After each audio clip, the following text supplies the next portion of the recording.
If you've ever found yourself staring at a stubborn patch of weeds, you know that feeling, right? That sense of a never-ending battle. But what if I told you that the pros don't see it as a battle, but as a science? They have a systematic method that we can all learn from. So, let's break down how they do it. For most of us, weeds are just an eyesore, something that makes the garden look messy. But for professionals who manage our farmlands, our parks, our natural spaces, the stakes are way, way higher. So the very first step to thinking like a pro is to ask the right question. Are these weeds just annoying, or are we looking at a serious threat? And this is where it gets really serious. Unchecked weeds aren't just ugly. They can cause huge economic losses by choking out valuable crops. In dry areas, they can become a massive fire hazard. Some are even toxic to people and animals. And maybe most importantly, they can completely devastate our native ecosystems. This is why having a professional standard isn't just a nice to have, it's absolutely critical. Okay, so when you're facing threats this big, you can't just go out there and start pulling things randomly. You need a real plan. Pros don't just react to problems. They use a structured, proven protocol that's designed for one thing, to get the best results with the least amount of risk. And here it is, the entire professional roadmap in 4 simple words. Assess, plan, implement, and monitor. It's a smart, logical cycle that makes sure every single action is informed, has a purpose, and actually works. So let's dive into that first step. The first phase is all about investigation. You got to put on your detective hat. Before you can even think about solving the problem, you have to understand it inside out. A pro doesn't just see a weed, they see a specific species in a specific place with a specific life cycle. It's all about gathering the clues. And this is where the real pro-level thinking comes in. What exactly am I dealing with? How far has it spread?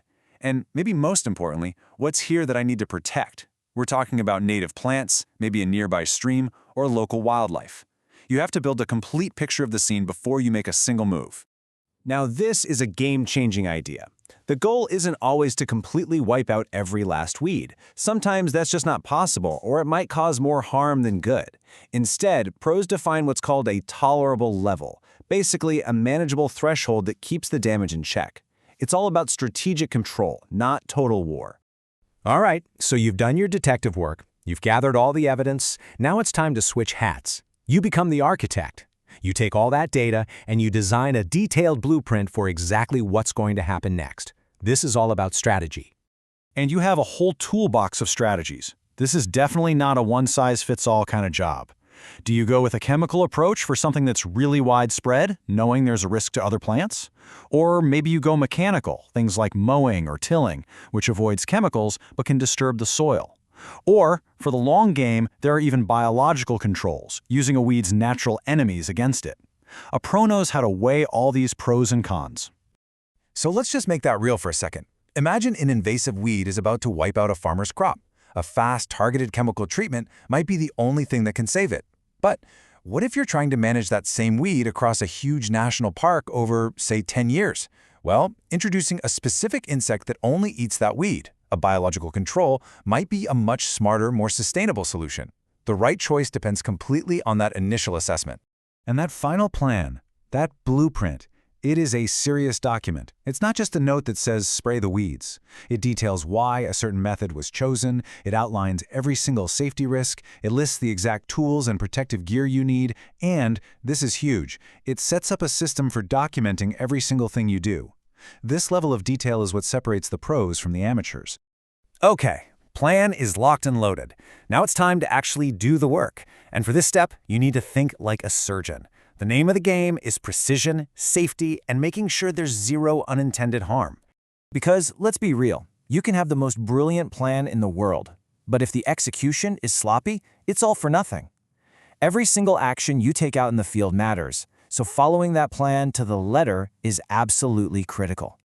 This quote right here really gets to the heart of what it means to be a professional. The job isn't just about killing weeds. It's about doing it while actively protecting everything else, the soil, the water, the good plants, the wildlife. That's the guiding principle. So on the ground, this means checking the wind before you even think about spraying. It means making sure your protective gear fits and works perfectly. It means following those application rates exactly. And, you guessed it, you're recording every step. This isn't just about paperwork. It's about accountability and leaving a data trail for the final, crucial step. So the work is done, but you are not finished, not even close. The final phase is where you put on your lab coat and become a scientist. You have to step back, look at the data, and figure out what actually happened. This is the moment of truth, isn't it? You followed the plan, you were as precise as a surgeon, but did you actually achieve the goal you set out to? Did you get that weed population down to that tolerable level you defined way back in step 1? And a pro doesn't just rely on a gut feeling. It's all about evidence. A professional report might look something like this. You've got a clear before and after comparison. And just as important, look at that last column. It tracks the impact on all those other things we wanted to protect. Now here's the key. This whole monitoring thing isn't just about giving yourself a final grade. It's the data that feeds right back into the beginning of the cycle. This is the feedback loop. What you learn here, what worked, what didn't, makes your plan for the next season even smarter. So, as you can see, this 4-step protocol is a powerful framework, but just knowing the steps isn't enough. To really pull this off, you need a core set of professional skills working behind the scenes. Let's take a look at what those are. It's not just about knowing your plans. It's about being able to read and understand complex plans and regulations.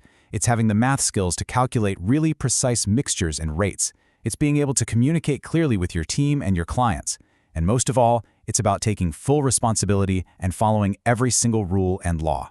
These are the skills that make the whole system work. And if there's one single idea that wraps all of this up, it's this: integrated pest management, or IPM. It's really the art and science of using all the tools in the toolbox, chemical, biological, cultural, you name it, in a smart, coordinated way. The goal is always the same: effective for long-term control with the absolute minimum risk to our health and the environment. That right there is the professional standard. So the next time you see a weed, maybe you won't just see a chore. Maybe you'll see a complex ecological puzzle.